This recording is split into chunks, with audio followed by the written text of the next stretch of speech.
Bom dia. Espero que todos estejamos bem, pela graça de Deus, o nosso Senhor.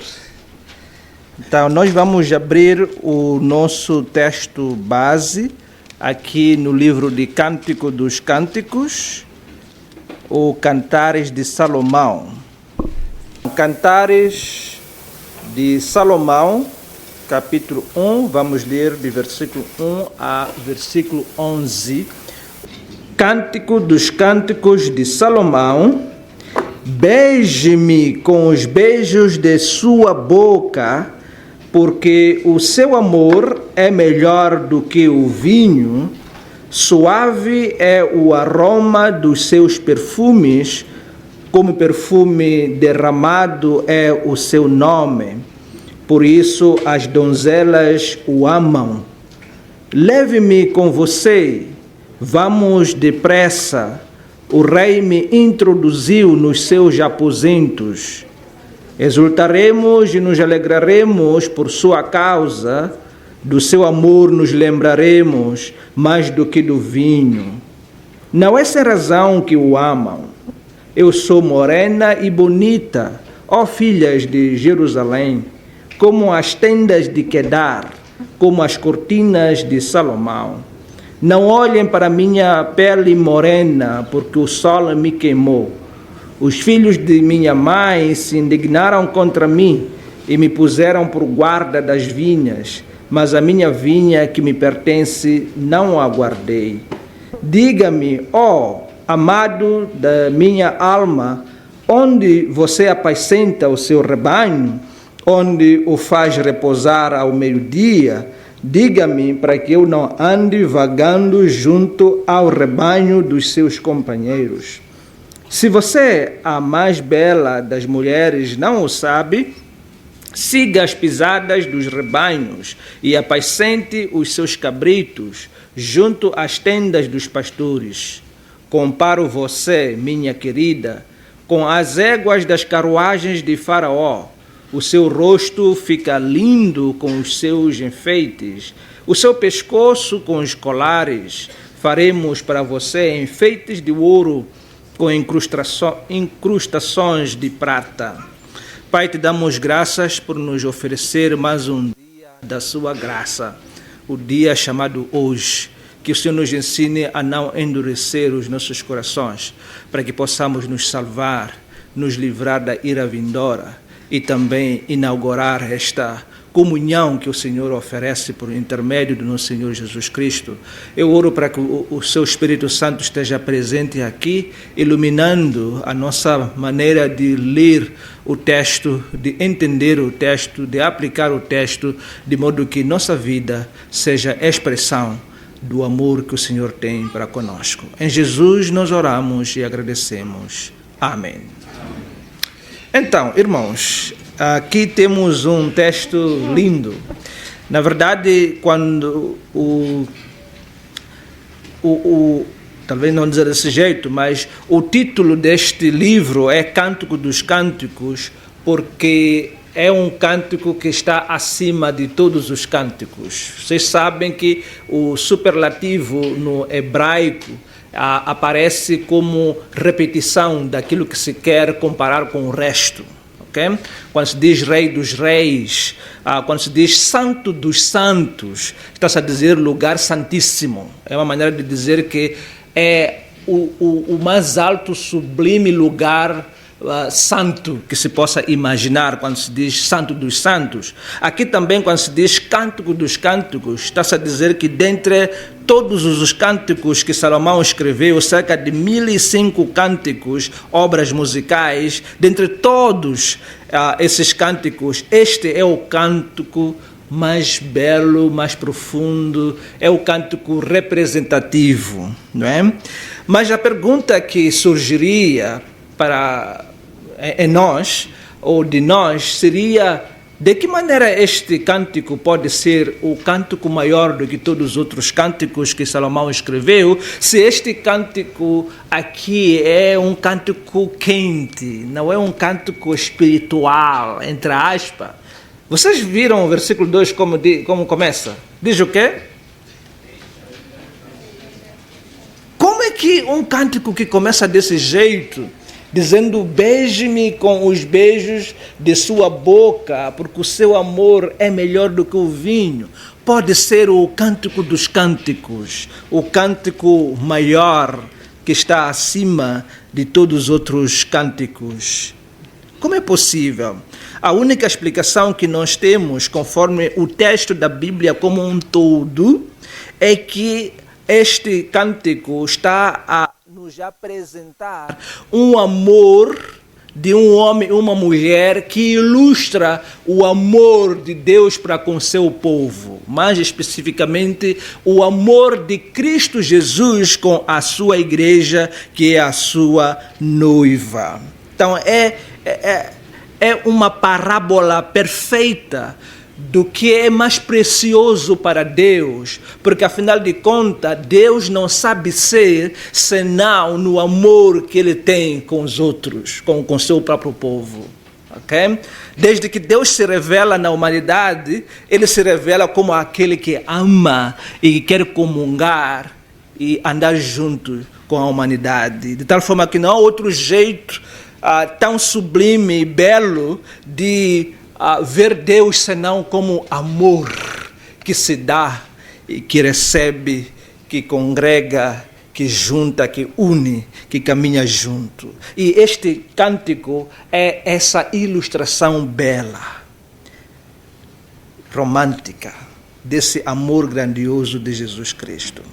Este livro está organizado em 3 partes, é o que a maioria dos teólogos nos fala, diz que é um livro organizado em 3 grandes partes, que são o noivado, a festa do casamento e a intimidade sexual no casamento. O noivado de versículo 1 até versículo 5 do capítulo 3, a festa do casamento desde o capítulo 3, versículo 6, até capítulo 5, versículo 1, e a intimidade sexual desde o capítulo 5, versículo 2, até capítulo 8, versículo 14. Então nós temos 3 grandes partes deste salmo, deste cântico aqui.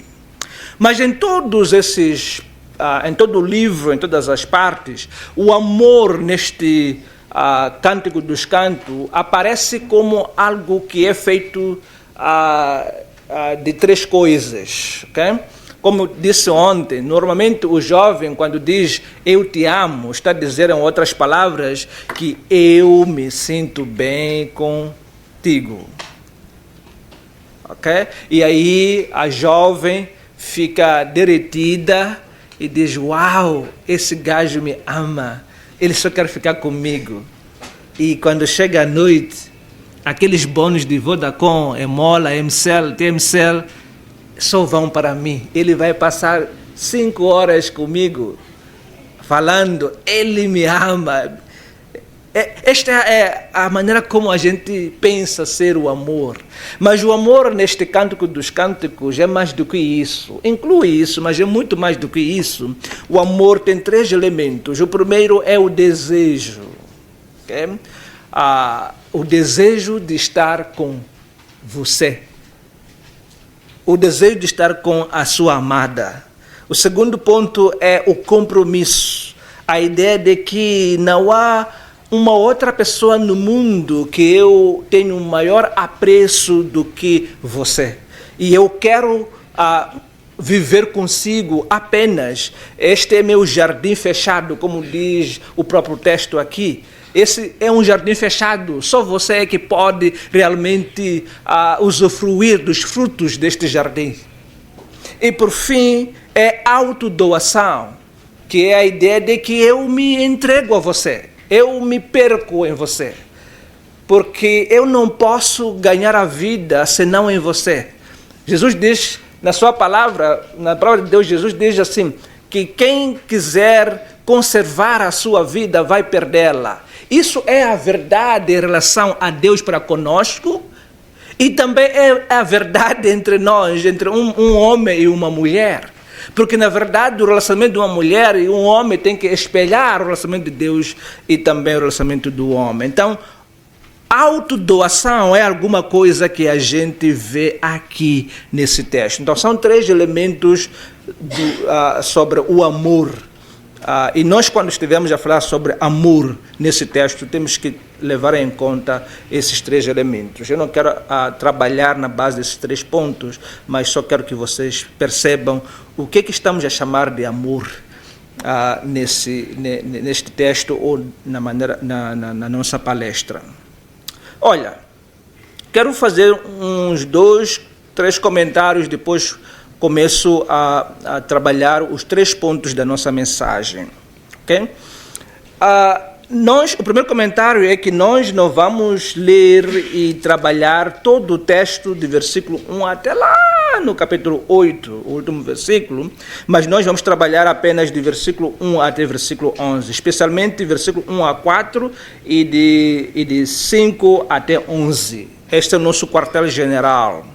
Mas talvez você vai perguntar, como é que você pode falar do livro como um todo dentro de um texto muito pequenino? Aqui, dentro desse texto pequeno de 11 versículos, eu achei, vamos lá dizer, elementos, evidências de todo o assunto de Cântico dos Cânticos, que se organiza em 3 partes, que tem a ver com o que o Gênesis 2, 24 diz. O que diz Gênesis 2, 24? Deixará o homem, o seu pai e a sua mãe, e unir-se-á a sua mulher, e ambos uma só pessoa ou uma só carne. Então, o livro trabalha desse... E nós podemos ver elementos. Mas, de que maneira esses elementos aparecem? Aparecem como se fosse espécie de... como se fosse... imaginação, algo que está dentro da imaginação dos que se amam. É tipo, antes que realmente haja casamento, é necessário que aqueles que estão apaixonados, que se apreciam, organizem o seu amor em termos de deixar, em termos de se unir e em termos de ser uma mesma carne. É como se este breve texto fosse uma semente do relacionamento de casamento duradouro que haveria de acontecer mais tarde.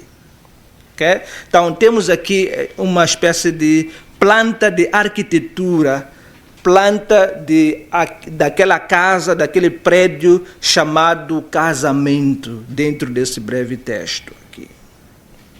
Um dos problemas, esse é o último comentário antes de começar os meus 3 pontos, é que muitas das vezes pessoas começam a se relacionar sem perceber, sem ter este entendimento do esqueleto do amor entre um homem e uma mulher, do esqueleto do casamento entre um homem e uma mulher.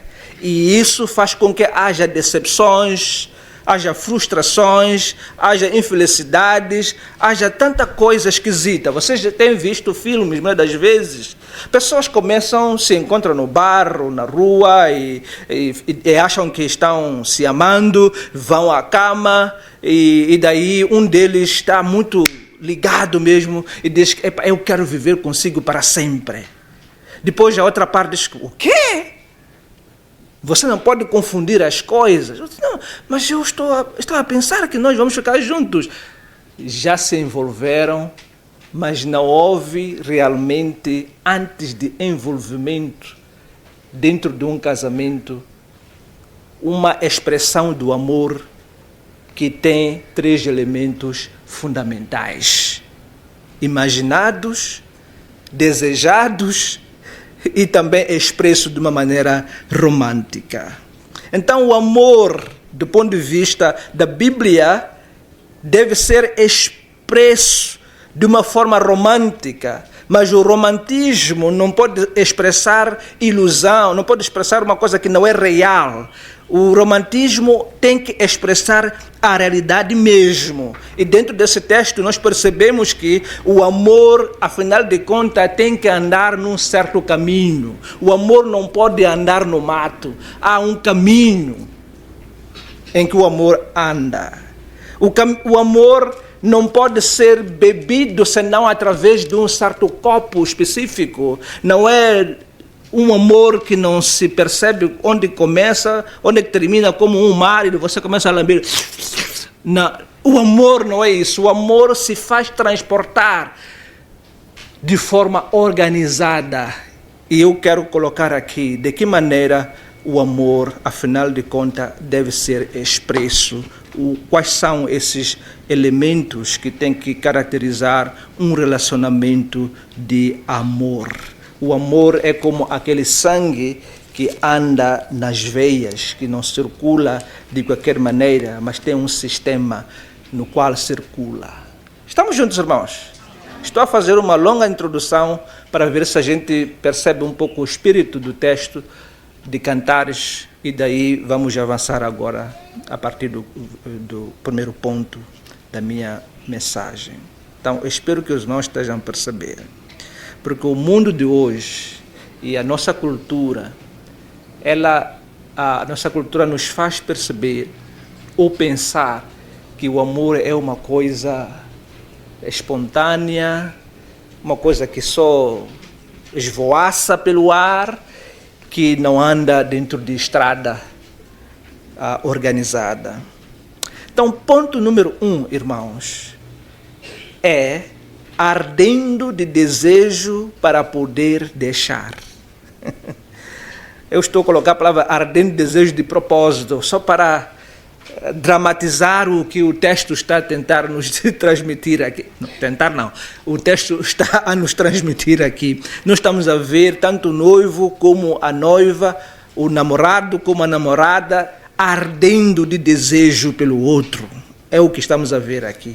Aqui ainda neste capítulo não há casamento, mas há esta coisa de arder, de desejo, porque sem esta coisa de você desejar o parceiro, não pode haver o deixar que seja mais, que expresse mais o amor que Deus tem para conosco.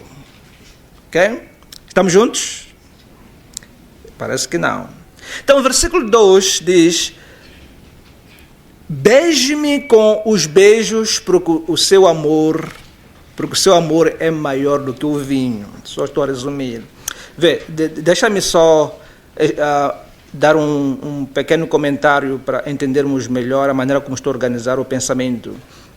Estou a trazer o que a noiva está a dizer e depois vou dizer o que o noivo está a dizer. Mais ou menos assim como está organizado o texto, não é? Então, primeiro vou começar com noiva e depois vou trazer o que o noivo está a dizer. Para cada ponto que eu estou a transmitir aqui. Neste momento estou a falar sobre o desejo que deve caracterizar o coração dos apaixonados, dos noivos que queiram deixar seus pais e suas mães. Okay? Então, noiva. A noiva, ela diz: beije-me com os beijos, e ela aprecia o amor do noivo como algo maior do que o vinho. O primeiro ponto que podemos observar aqui é que ela tem um anseio por prazer físico com o noivo. Isso é importante, porque no mundo cristão, muitas das vezes, as pessoas estão a colocar ou eliminar, a realidade da sexualidade. Casado ou não, você é um ser sexual. Você é alguém que transporta energia sexual. E essa energia não pode ser eliminada, ignorada, sob pena de criar alguém com traumas, estou procurando a palavra certa que não estou a encontrar agora, mas neuroses, para quem vê alguns livros que falam de psicologia humana, uma pessoa que não está a bater certo. É preciso reconhecer, quando o filho ou a filha chega na puberdade, reconheça que realmente é uma pessoa sexual e pode expressar os sentimentos que tem. Eu me lembro de uma vez, um pregador estava a dizer, era um amigo também, um brasileiro, estava a dizer que a filha dele, talvez, acho que lá para 12 anos, chegou para o pai e disse: pai, eu estou a gostar de um rapaz. O pai não pegou vara a dizer: o que é isso? Pá! Você é crente, como é que você está dizendo essa coisa? Você é criança, como é que você... Não, isso é verdade, minha filha.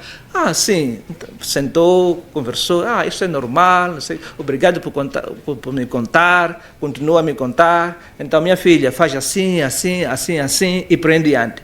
A sexualidade humana é uma energia criada por Deus, não para ser eliminada, ignorada, abafada, mas para ser expressa.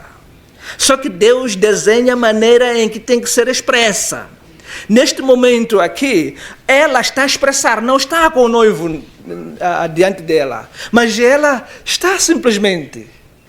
Eu me lembro quando era adolescente, gostava de fazer poemas para a tal que viria mais tarde, que eu não conhecia aos meus 15, 14, 15, 16 anos. Mas eu escrevia poema para ela. Expressão de sexualidade. Jeremias não está a concordar. Grande teólogo não está a concordar. Brincadeira. Mas muitos crentes, muitos líderes, muitos pastores realmente não querem saber, não querem tratar essas coisas, mas é uma pura realidade. Ela deseja, ela expressa que ela gostaria de ter um prazer físico com o noivo. E, de facto, o desejo tem que ser expresso.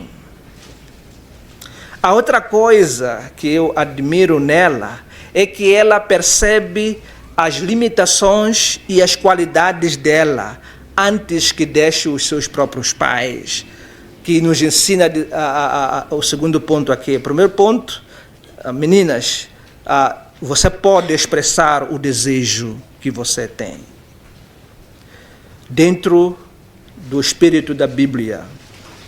Segundo, você pode reconhecer as limitações e as qualidades que você mesma tem. Ela diz que eu sou morena, eu sou bonita, eu sou morena e bonita. Depois ela explica porque ela é morena. Dentre as amigas, ela era a mais escura por causa, estamos a falar de uma raça que não é escura.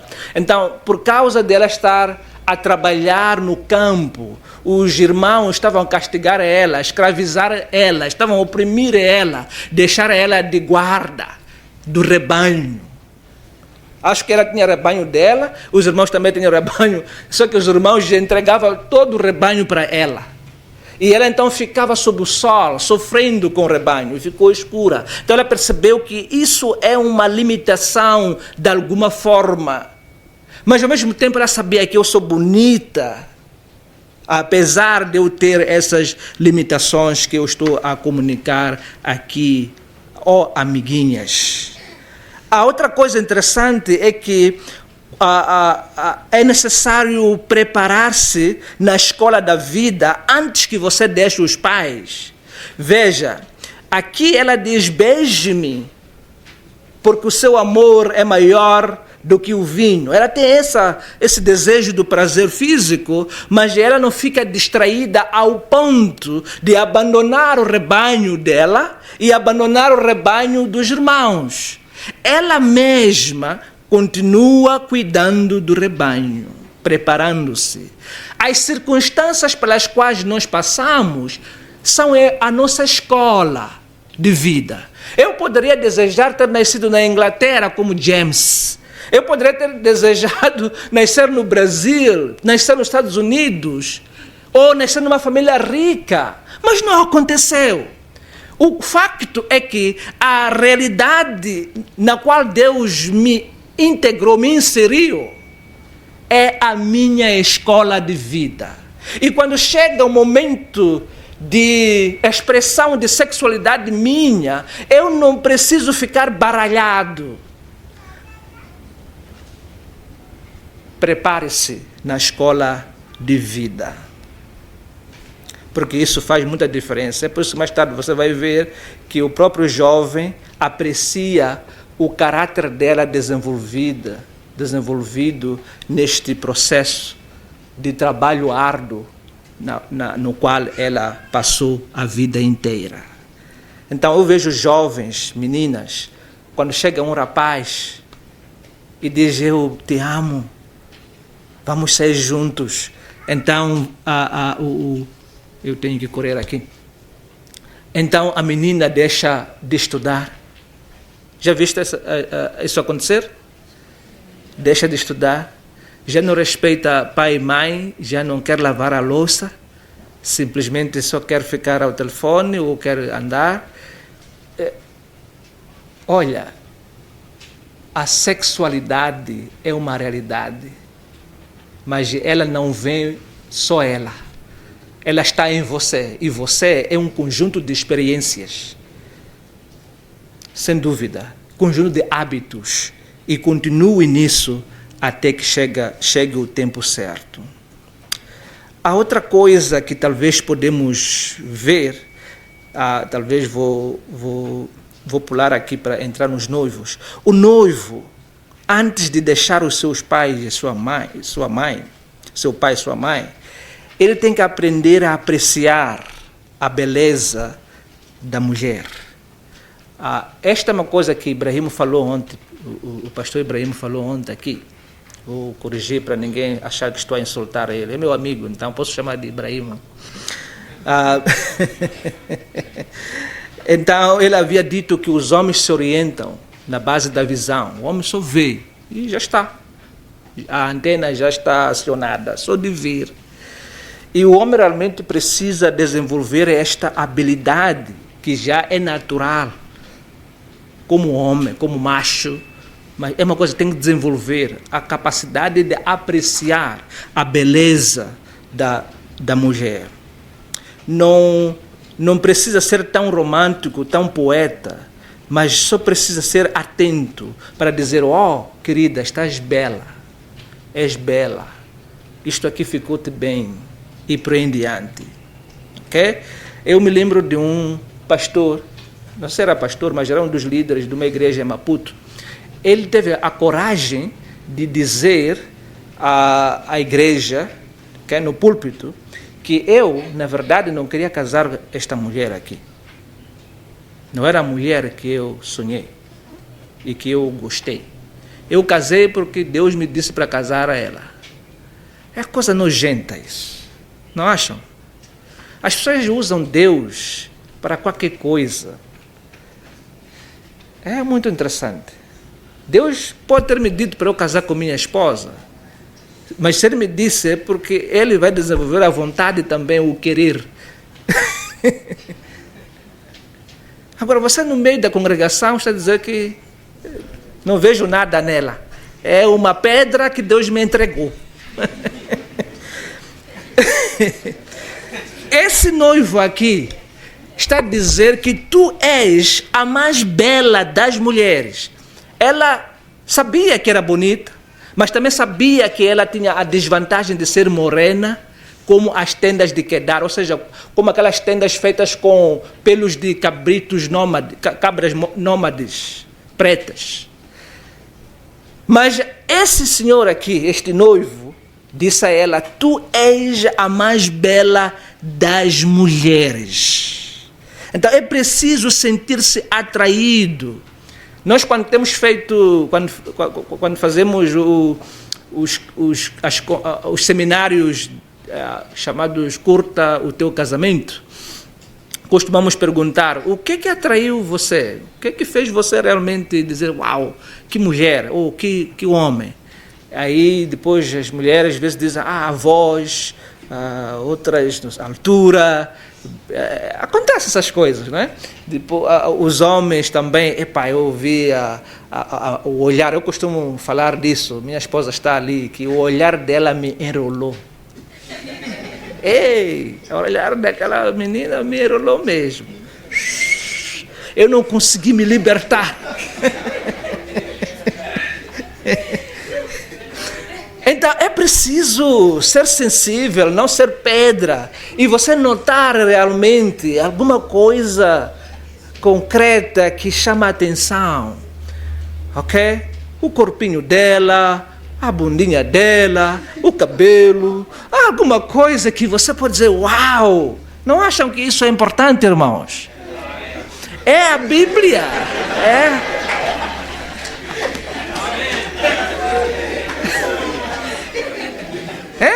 Está aqui na Bíblia. Vocês já leram todo o livro? Vai ver lá as safadezas santas.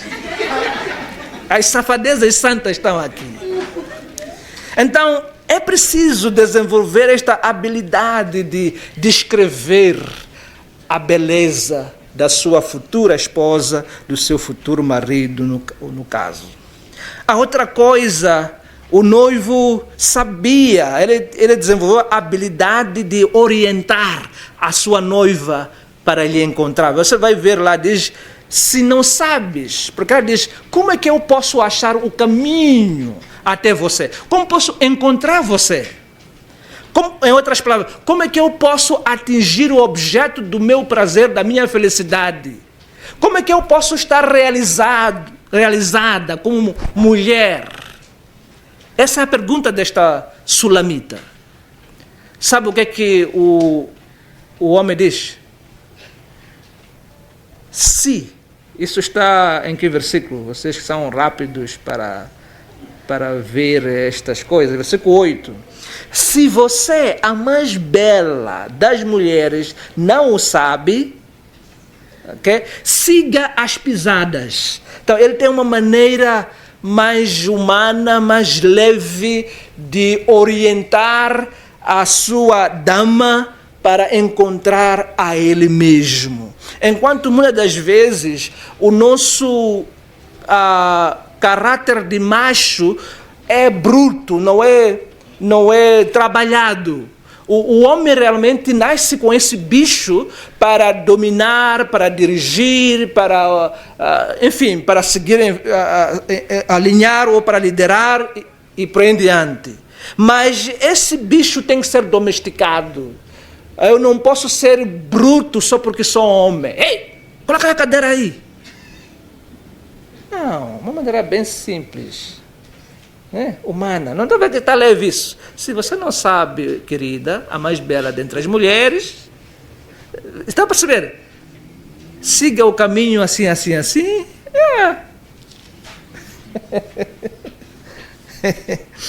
A outra coisa que os noivos apaixonados devem aprender antes de deixar os seus pais é saber demonstrar o seu amor, como o amor melhor que o vinho.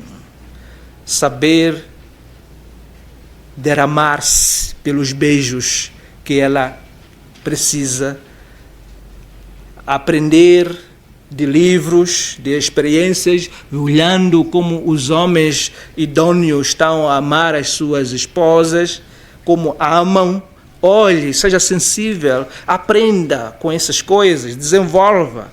Você é um ser humano, você não é um animal. É um ser humano que tem que aprender tudo, praticamente. Tudo quanto o homem tem de fazer, tem que aprender primeiro, incluindo a arte de amar.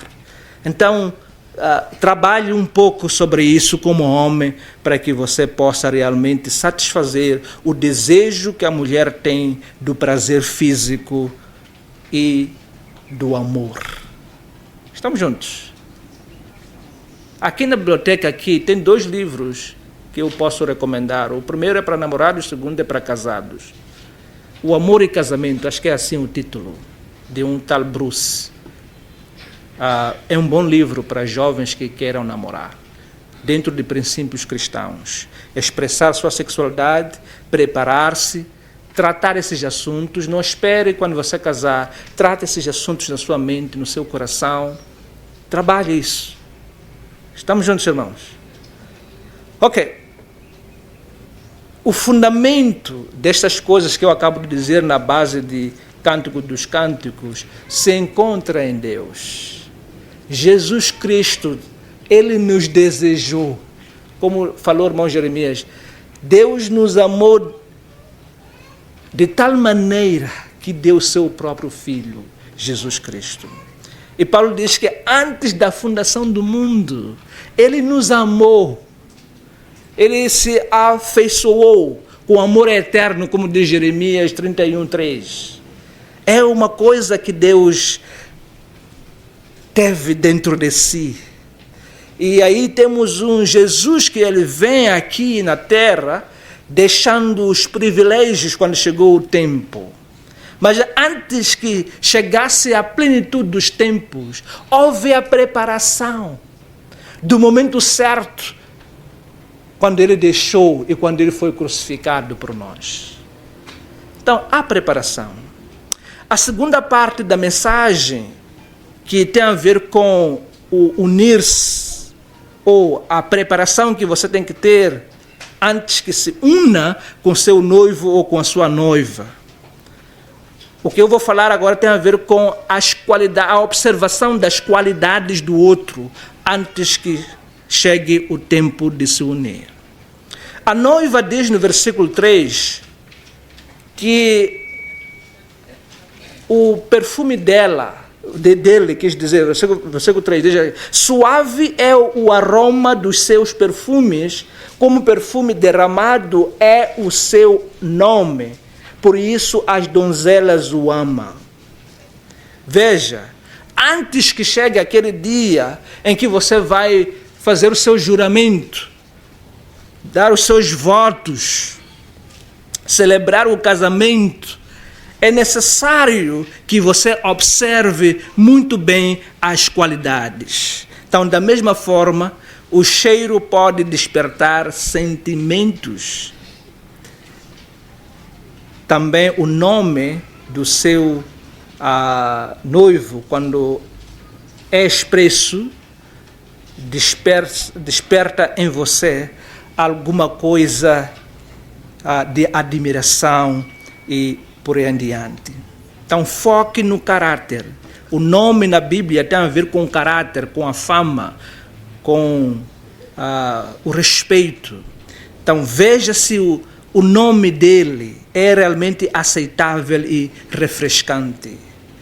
Ouvindo seu nome, será que você está a sentir um perfume suave? Esta é a pergunta. Quando alguém diz Alberto, se seu namorado é Alberto. Bem, não sei quantos Albertos temos aqui. Será que você está... Um perfume suave. Nada, o perfume não deixa enganar, não. O perfume, quando é bom mesmo.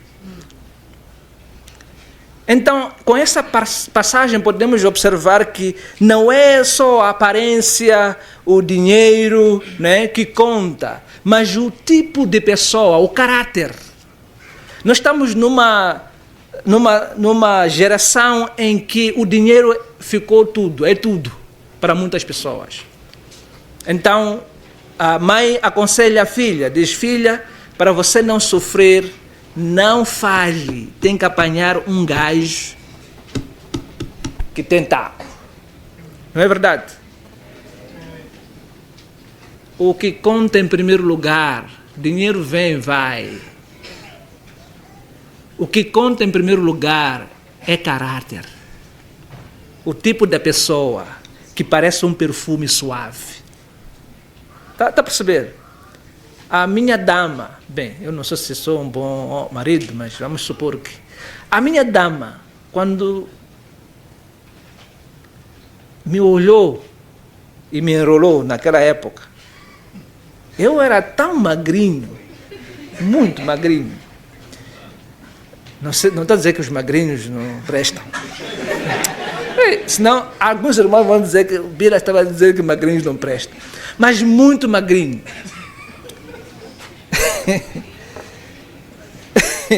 Sem dinheiro, que andava distâncias a pé. Mas ela viu-me como o perfume suave. Tá a perceber? Esta é a coisa, meus irmãos. Sabe, Jesus disse uma vez que os teus olhos são a lâmpada do seu corpo. Se os seus olhos forem trevas, quão trevas serão? Em outras palavras, quando você tem uma visão distorcida do que significa marido, esposa, é claro que facilmente você vai produzir um marido ou uma esposa que realmente não vai satisfazer você. Estamos juntos? Isso não tem a ver com taco, porque o taco conquista-se a partir do caráter. O ponto-chave aqui é o nome, é o caráter, a boa fama. Mas um segredo aqui para as noivas, para as meninas, é que não é só você que está a olhar as qualidades. Veja, diz que as donzelas amam você. Elas não têm como beijar você, não têm como desfrutar do jardim. Ó amado, mas elas gramam, percebem que o seu caráter é realmente caráter bom. Está a falar das damas que realmente têm olhos para ver, né? Então, o texto quer ensinar que é preciso obter relatório apropriado também das outras pessoas. Alguém chega e diz, olha, eu não aguento com você. E eu amo muito a você. Só que eu acabo de sair de uma relação, mas eu só quero você. Então, não se preocupe com aquela outra relação. E você diz, uau, ele até está a deixar outra pessoa por minha causa, me ama. Você não procura saber quem são os amigos, os seus pais, onde é que ele passa, o que é que ele lê, o que é que ele gosta. Simplesmente você se entrega. Não é assim, não. É preciso obter relatório. Noivos, antes que você deixe os seus pais, é preciso, número 1, preparar-se para saber encorajar o caráter, as habilidades, as experiências da sua dama. É só ver o versículo 8, quando ele disse que você é mais bela, não disse isso apenas, mas ele disse uma coisa muito importante aqui, diz assim, siga as pisadas dos rebanhos e apacente os seus cabritos. Ele não disse as experiências que você tem na vida, bye bye. Agora você é minha, não importa o seu saber, as habilidades, não esqueça isso. O que importa é tudo quanto eu vou dizer, falar e por em diante. Então é preciso preparar-se para encorajar a experiência, as habilidades, porque são úteis no processo de casamento. Segundo ponto, é preciso desenvolver a habilidade de valorizar exatamente as qualidades específicas da noiva ou da esposa. Ele compara a esposa aqui com quem? Com as éguas. Neste momento, esses cavalos, né? No tempo atual, seria difícil a gente fazer essa comparação, mas para a cultura oriental, na época, era possível. As éguas que andavam no meio de cavalos machos eram bem lindas. Alguns dizem que era mais para causar distração dos machos, mas bem feitadas e por em diante. E isso, o que está-se a comparar aqui não é com o animal, mas é com o espírito da coisa, com a beleza que aquele animal está a representar diante dos olhos de quem observa aqueles animais no seu trabalho. Então é preciso valorizar elementos específicos da pessoa da sua noiva. Às vezes o orgulho nos mata. Eu sei que a minha esposa é boa nesta coisa, ou a minha namorada é boa nesta coisa, mas eu não quero dizer, senão ela vai se achar. Não é verdade? Vai se achar, vai se orgulhar, sei lá. Mas não é assim como fala a Bíblia.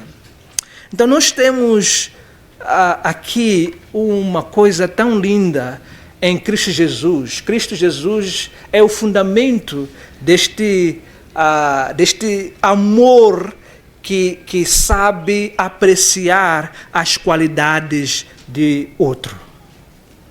Veja, uma vez Jesus diz assim em Mateus 6, diz, vocês já não estão preocupados por causa de roupa, etc, etc.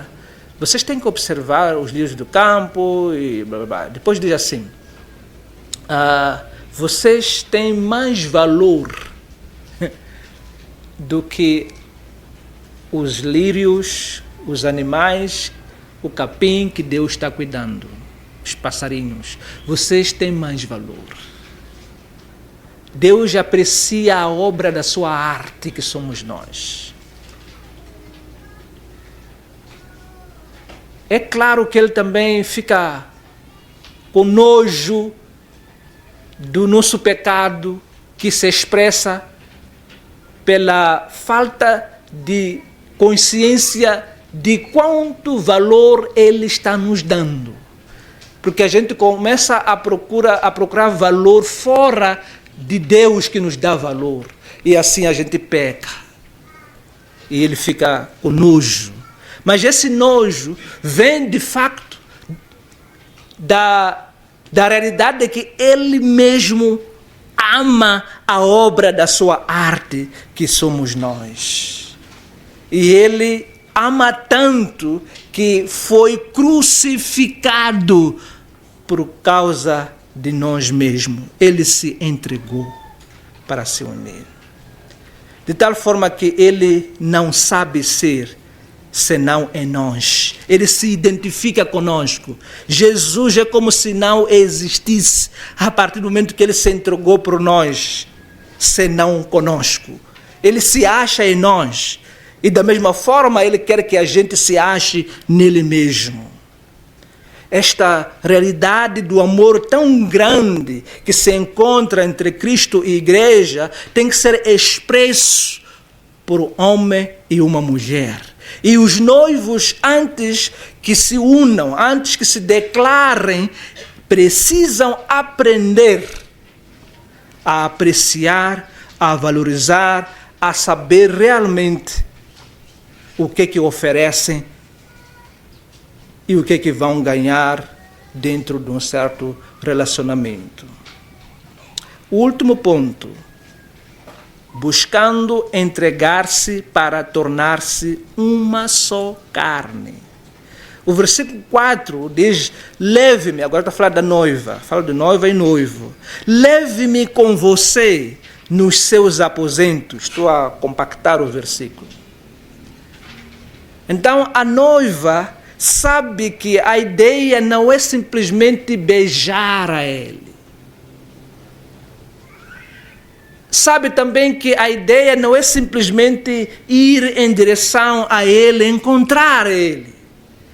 Sabe que a ideia é ficar no lugar privativo, a dois.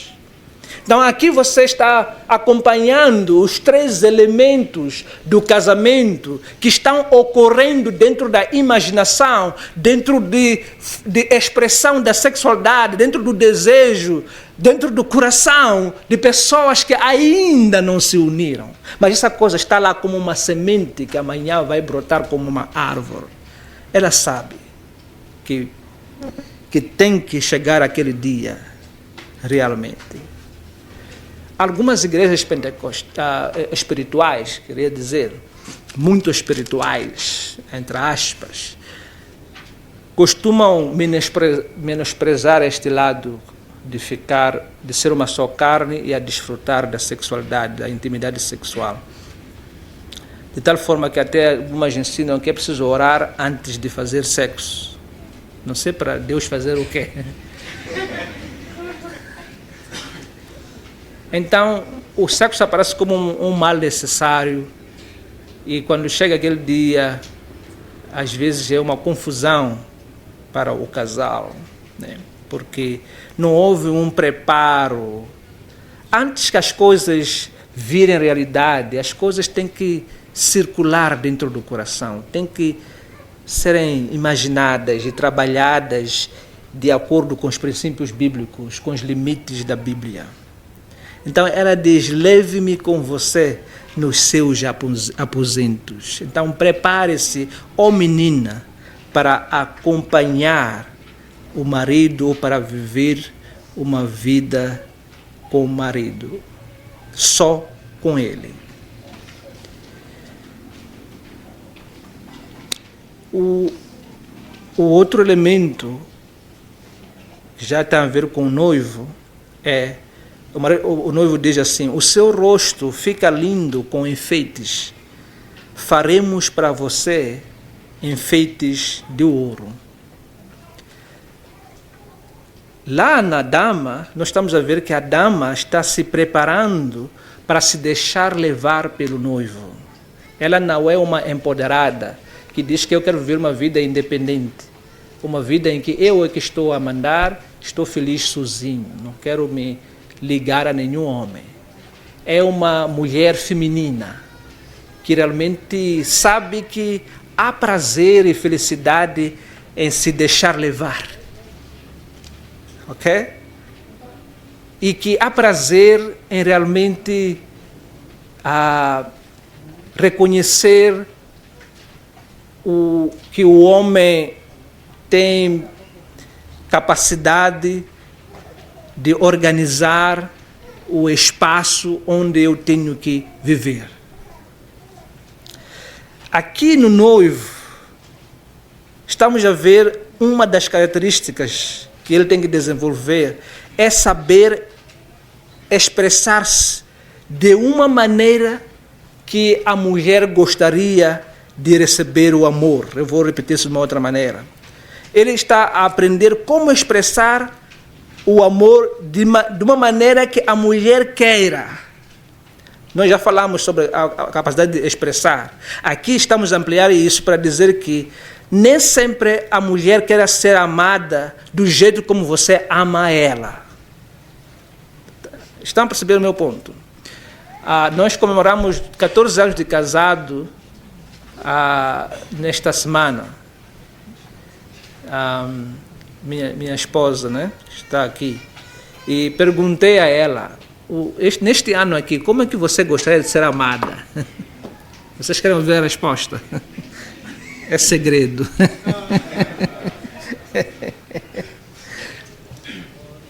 Às vezes você é homem porque ensinaram lá na igreja que você é cabeça. Você quer determinar as coisas com braço de ferro. Não é assim. Veja que Paulo, quando trata a ideia de cabeça, ele não está a tratar nada de mandar ali naquele texto. Está a tratar a ideia de sacrificar-se para a felicidade da noiva, que é a mulher, que é a igreja. Então, o que está em causa aqui não é o ato de você dirigir, de você mandar, de você fazer o que você tem que fazer. O que está em causa é fazer tudo com o objetivo de ela estar feliz. Então, antes de você casar, precisa amolecer o seu coração. Sugar aquele veneno de machismo e ficar o ser homem. Jesus disse que vocês, meus discípulos, devem ser um animal com duas características. Vocês têm que ser serpentes e pombas. Em outras palavras, vocês têm que ser humildes, mansos, mas têm que ser espertos. Têm que saber o que vocês realmente querem. E têm que saber também se esquivar quando há perigo. Vocês têm que ser espertos. Devem ser não somente pombos ou pombas, devem ser também serpentes. Também, se vocês forem serpentes apenas, vocês vão ser pessoas que vão só espalhar veneno. É a mesma coisa no lado masculino. Mantenha a pose de homem, que realmente quer ver as coisas acontecer, que realmente tem planos, que realmente pode direcionar, alinhar, liderar. Mas acabe com aquele veneno de oprimir, de humilhar, de querer simplesmente chatear. Aprenda esta habilidade de saber como é que ela gostaria de ser amada. Então ele observou aquela dama e observou que ela fica linda com colares. Ele viu que ela faz esforço de ter colares. Então ela gosta de ficar assim. E em resposta, o jovem diz que eu vou preparar enfeites, colares. Bem, eu sei que aqui tem irmãos, irmãs que estão, irmãos também, estão naquelas igrejas que dizem que é pecado brincos e colares. Então me desculpem, mas se aquela tua dama ela gosta destas coisas, e você encontrou assim, pode um dia esquivar o pastor e comprar um colar. Estou a fazer confusão agora. Estou a agitar. e colocar aí, e você admirar, uau, como és linda. E ela também vai sentir-se valorizada porque gosta daquela cena aí. Então, observe como ela quer ser amada e desenvolva essa habilidade de descobrir. Há um livro que está na internet, você só entra lá e baixe. O livro é 5 linguagens de amor. Então, tem diferentes maneiras pelas quais as pessoas gostariam de ser amadas. Há mulheres que não têm nada a ver com presentes, não querem saber de presentes. Encontrei uma, tinha que ser branca. Bem, desculpa, James. Que disse que, eu não tenho a ver com presente. Basta que meu marido esteja a me ajudar lá na cozinha. Acabou. Mas duvido muito que aqui as nossas manas não queiram presentes. Não querem presentes? Só estou a brincar. Ok, tenho 3 minutos para terminar. Então, é preciso realmente... Como? Continuar. Na verdade, ele me ofereceu 15 minutos, porque era para eu começar às 8h30. Talvez ele tenha alguns interesses na mensagem.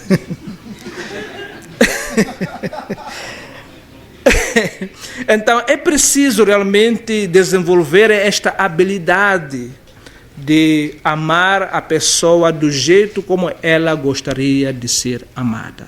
E esta é a função sua, ó homem. Okay? É uma das coisas que você tem que aprender.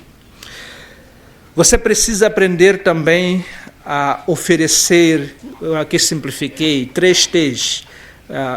Roubei isso de um líder que eu aprecio: tempo, talento e tesouro. Okay? Então é preciso preparar-se para oferecer tempo, porque a sua esposa futura vai precisar do tempo com você. Prepare-se para oferecer talento, okay? Habilidades concretas, dons, okay? Que Deus deu, use esses dons para abençoar a ela. 3, tesouro, dinheiro. O dinheiro não é uma coisa que tem que ficar no seu bolso, somente ficando lá, sem a sua esposa se meter, ok? Lá mesmo no bolso. O dinheiro é um meio para a vida. É uma coisa que faz a vida funcionar bem. Vamos dizer assim, desse jeito. Mas o dinheiro não é a fonte de felicidade. A base de felicidade está no relacionamento. Está nesse ambiente a 2 de confiança mútua, de respeito. Está em saber que eu sou valorizado por ela ou por ele. Está nesse facto de confiar que, olha, as minhas frustrações vão ser ouvidas. Lá no job estou sendo pressionado, oprimido. Você tem onde chorar, tem um ombro aonde você vai encostar. Tem perseguições lá fora, talvez a mulher está sendo perseguida, insultada. Ela tem alguém em casa que vai contar e vai ouvir com atenção e vai ajudar e vai lutar para proteger a ela. A felicidade está nessas coisas ligadas à intimidade, relacionamento. A felicidade não está no dinheiro. Senão os homens mais ricos deste mundo seriam os mais felizes. Mas eu encontro os homens mais endinheirados do mundo a dizer que, olha, eu achei que ao subir a montanha do dinheiro até o topo eu seria feliz. Mas agora que estou aqui neste topo da montanha, eu estou a perceber que não estou feliz. Ele nem sabe em quem confiar para começar.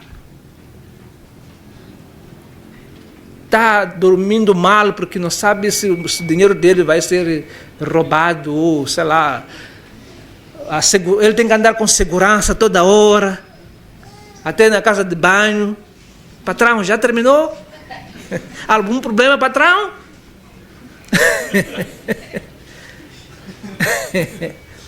A felicidade realmente é algo que tem a ver com relacionamento, com amor, com este ato de amor ou de amar. E isto está fundamentado em Jesus Cristo e sua igreja. Quando Paulo termina o capítulo 5 de Efésios, quando ele fala de como é que o homem tem que se dirigir à mulher, como é que a mulher tem que se dirigir ao homem como casal, depois ele diz, olha, este mistério é grande, porém, eu estou a falar de Cristo e igreja. Apesar de eu estar a falar convosco de como é que vocês têm que se comportar, apesar disso, na verdade, o amor maior que tem que ser apreciado é o amor que se encontra em Cristo e igreja. Na verdade, Efésios, o casamento humano de homem e mulher é uma ilustração do casamento eterno, profundo e belo de Cristo e igreja. Porque em Cristo nós temos, de forma perfeita, alguém que realmente deixou a posição de ser Deus, embora sem deixar, mas deixou. Vocês entendem o que eu estou a dizer? Esvaziou-se, limitou-se, reduziu-se. Um termo mais grosseiro, relativizou-se, tomou forma, veio em forma humana, simplesmente porque ele diz, eu quero capturar esta dama chamada igreja. Isso vocês homens nunca vão fazer de forma perfeita.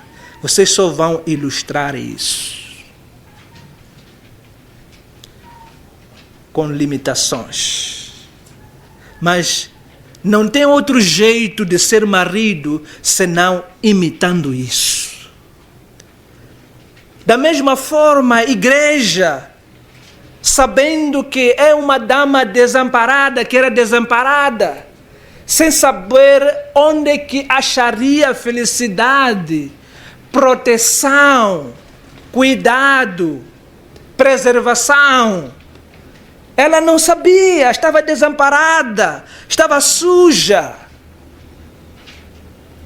E ela diz, uau, que jovem, que marido, que noivo chamado Jesus, é esse que me aceita do jeito como eu sou, com todas as minhas limitações.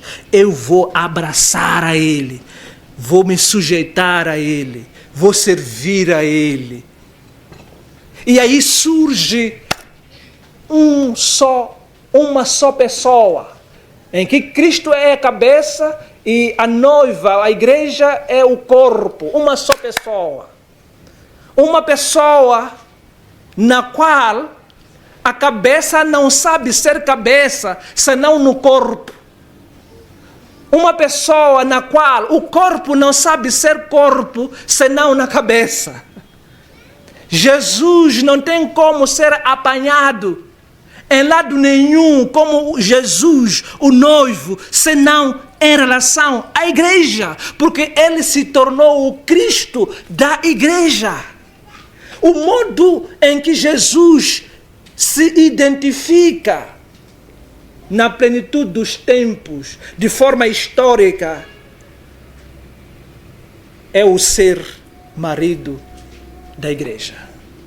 Da mesma forma, a mulher, a igreja não sabe ser senão em Cristo Jesus.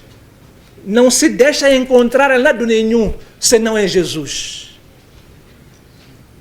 Há outro jeito de chamar a igreja de igreja senão alguém que está em Jesus? Não há.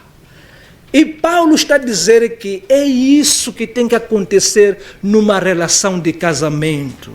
Mas o que eu quero enfatizar hoje, eu estava a enfatizar, é que antes que esse casamento ocorra, no qual o homem se identifica com a mulher, o seu BI é a esposa, e o BI da esposa é o marido. Antes que isso aconteça, você precisa carregar isso em forma de convicções profundas do coração, que são expressos, sim, de forma romântica, não tem problema com isso.